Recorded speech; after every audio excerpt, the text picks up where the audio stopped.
इस वीडियो के अंदर हम लोग बात करने वाले हैं न्यू आईटीआर फॉर्म असेसमेंट 23-24 जो यहाँ पे जो है इशू हो चुके हैं गवर्नमेंट के द्वारा। प्लस उसमें क्या क्या की चेंजेस आ रखे, कब से आईटीआर फाइलिंग स्टार्ट हो रही है असेसमेंट ईयर 23-24 के लिए, लास्ट ड्यू डेट क्या रहेगी, प्लस कौन से आपको किस टाइप के फॉर्म कब आपको चूज करने, ये सारी जानकारी मिलने वाली है इस वीडियो के माध्यम से। तो देखिए गाइस, सबसे पहले हम लोग यहाँ पे सर्कुलर को देख लेते हैं। तो 236 पेज का यहाँ पे गवर्नमेंट ने पूरा सर्कुलर निकाला है। तो पहले हम लोग हर आईटीआर फॉर्म के अंदर सिंपली जो है चेंजेस की बात कर लेते हैं। तो देखिए गाइस, सबसे पहले अगर मैं बात करूं सिंपली आईटीआर 1 फॉर्म की, तो आईटीआर 1 फॉर्म के अंदर कुछ खास चेंजेस वगैरह नहीं किए गए हैं। जो पिछले साल था पूरा का पूरा आईटीआर 1 फॉर्म वैसा का वैसा ही रहेगा, कुछ खास चेंजेस आपको यहाँ पे देखने को नहीं मिलने वाले हैं। तो गाइस, जो मेजर यहाँ पे चेंज इस बार देखने को मिलने वाला है वो आईटीआर 2 और आईटीआर 3 फॉर्म के अंदर देखने को मिलने वाला है, क्योंकि इसके अंदर क्रिप्टो का कॉलम बेसिकली ऐड कर दिया गया है। तो देखिए गाइस, अब जैसे आप वीडियो के नाम से सर्च मारेंगे तो बेसिकली फॉर्म के अंदर आप देख सकते हैं स्क्रीन के सामने जो कैपिटल गेन का हमारा शेड्यूल होता है, वहीं पे जहाँ पे C1 होता है basically sum of the total capital gain,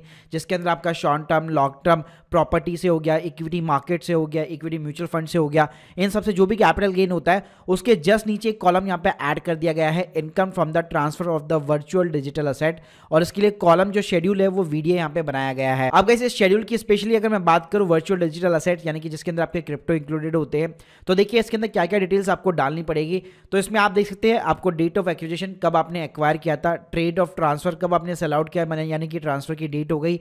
plus आप किस हेड के अंदर इसको यहाँ पे जो है टैक्सेबल वगैरह होगा, या ऑब्वियसली बात है कैपिटल गेन के अंदर होगा जिसके ऊपर 30% आपका टैक्स लगने वाला है। इसके अलावा आपकी कॉस्ट ऑफ एक्विजिशन कितनी है, प्लस कितना आपको कंसिडरेशन यहाँ पे रिसीव है, कितना सेल प्राइस यहाँ पे आपको मिला है, तो ऑटोमेटिकली आपका प्रॉफिट या जो भी लॉस वगैरह होगा वो कैलकुलेट कर लेगा। प्लस उस वर्चुअल ट्रांसफर के थ्रू आपको कोई इनकम वगैरह रिसीव हुई है, कोई अदर इनकम है, तो वो भी आपको यहाँ पे डालनी पड़ेगी। इसके अलावा गाइस, यहाँ पे जो है क्वार्टरली वाइज भी आपको डिटेल्स डालनी पड़ेगी। जैसे हम लोग पहले शॉर्ट टर्म कैपिटल गेन या लॉन्ग टर्म कैपिटल गेन को क्वार्टरली वाइज यहाँ पे डिटेल्स डाल देते हैं, उन्हीं कॉलम्स के अंदर यहाँ पे आप देख सकते हैं capital gain on the transfer of the virtual assets taxable at the rate of the 30%। तो वो आपको जो है क्वार्टरली वाइज 4 क्वार्टर के अंदर जो जो डिटेल्स है, मतलब जिस भी क्वार्टर के अंदर आपको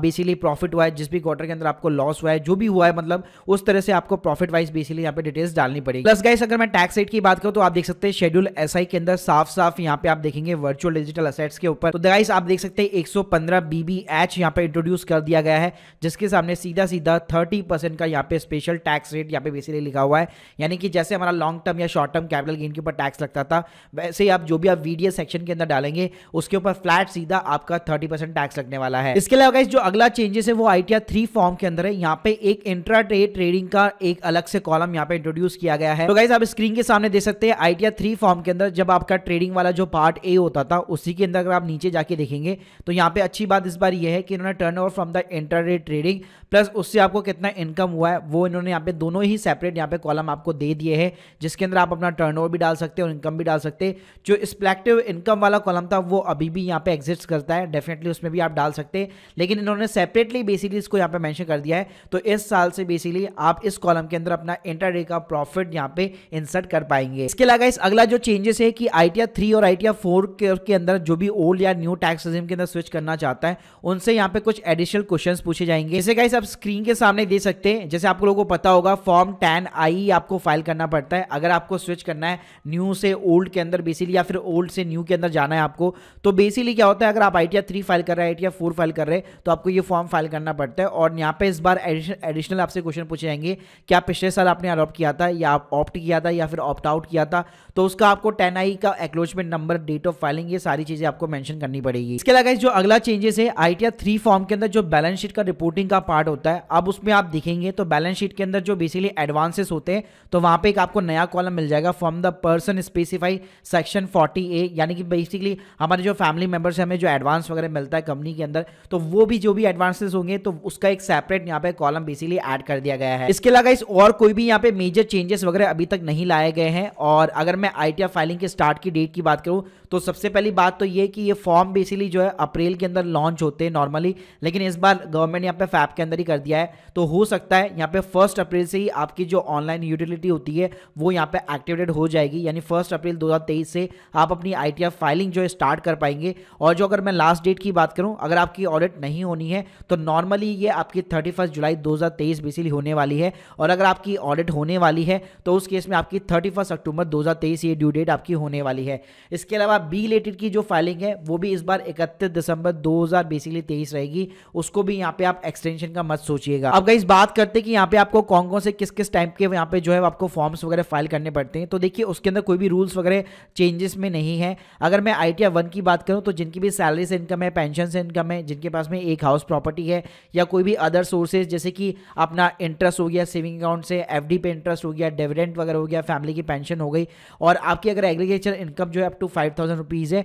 या और टोटल सब कुछ इनकम मिला के 50 लाख के नीचे है, तो आप ITR 1 को यहाँ पे फाइल कर सकते हैं। लेकिन उन लोगों के लिए एप्लीकेबल नहीं है जो किसी कंपनी के अंदर डायरेक्टर है या अनलिस्टेड जिनके पास में इक्विटी शेयर्स है, या 194 एंड यानी कि लेट्स सपोज अगर आपका TDS कटा हुआ है, आपने बहुत ही ज़्यादा कैश विड्रॉल कर रखा है बैंक से, TDS कटा हुआ है आपका, तो उस केस में आप ITR 1 यहाँ पे फाइल नहीं कर पाएंगे। इसके अलावा इस ITR 2 की यहाँ पे मैं बात करूँ तो ऑब्वियसली बात है जिनके ऊपर ITR 1 एप्लीकेबल नहीं है, ITR 2 का फायदा आपको ये मिलता है कि ITR 2 के अंदर आपको कैपिटल गेन जैसे शेड्यूल मिल जाते हैं। तो अगर आप म्यूचुअल फंड है आपके पास में, आपने सेल आउट किया, आपने कैपिटल गेन कमाया है, आपने इक्विटी शेयर्स वगैरह सेल आउट किए, उसके ऊपर आपने कैपिटल गेन कमाया है, तो डेफिनेटली आपको ITR 2 यहाँ पे बेसिकली यूज में लेनी चाहिए, जहाँ पे आप अपनी सैलरी की इनकम, हाउस प्रॉपर्टी की इनकम, कैपिटल गेन हो गया, अदर इनकम हो गया, ये सारी चीजें एक साथ आप रिपोर्ट कर पाएंगे। गाइस जो क्रिप्टो वाले लोग भी है वो भी अब ITR 2 को यहाँ पे डेफिनेटली यूज कर सकते हैं, क्योंकि उसके अंदर कैपिटल गेन के अंदर VDA का यहाँ पे सेक्शन बेसिकली लॉन्च हो गया है, तो उसके अंदर आप अपना कैपिटल गेन सिंपली यहाँ पे डिक्लेयर कर सकते हैं। गाइस ITR 3 की बात करो तो नॉर्मली जो लोग भी बिजनेस करते हैं, जिनको बैलेंस शीट, ट्रेडिंग अकाउंट, जिनके पास में P&L अकाउंट होता है, वो लोग फाइल करते हैं।